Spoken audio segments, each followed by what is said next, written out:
Hello. हाँ hello. कहाँ बाड़ू तुम? अरे तुहर कभी इंतजार करता नहीं हम कहले रहू के साथे चल जी मेला घूमे।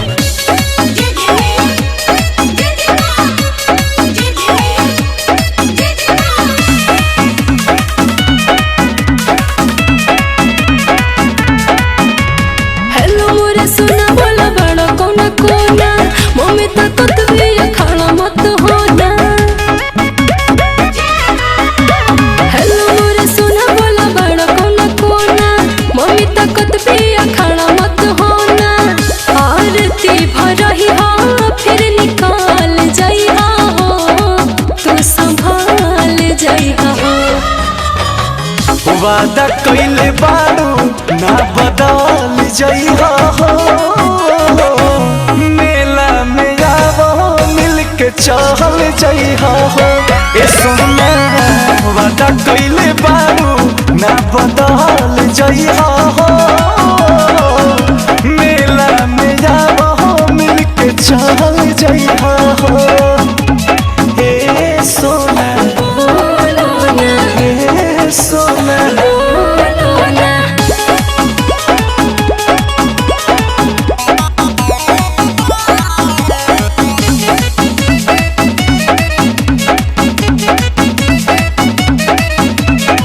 मिलल जुलल नइखे कवनो सुन बड़ बात हो।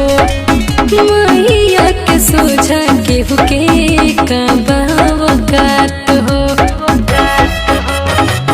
बतिया कठी के सब कहतारू भक्ति में पागल भइल रहतारू।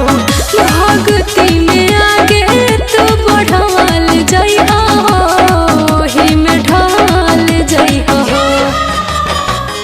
वादा कइले बाड़ू ना बदल जइहा हो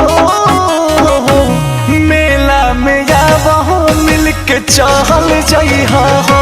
ए सोना वादा कइले बाड़ू ना बदल जइहा हो मेला में आवो मिल के चल जइहा हो।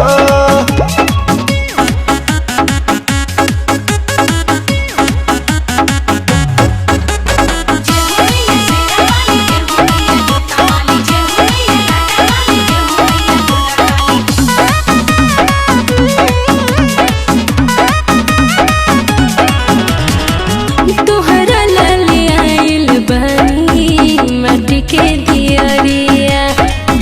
आरती उतरी हो तू पिन्ही के पियरिया।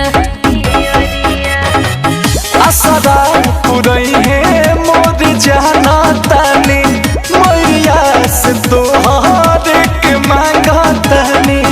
जय माता दियो खील से कहवाल जइहा हो हर पाल गइहा हो। वादा कइले बाड़ू ना बदल जइहा हो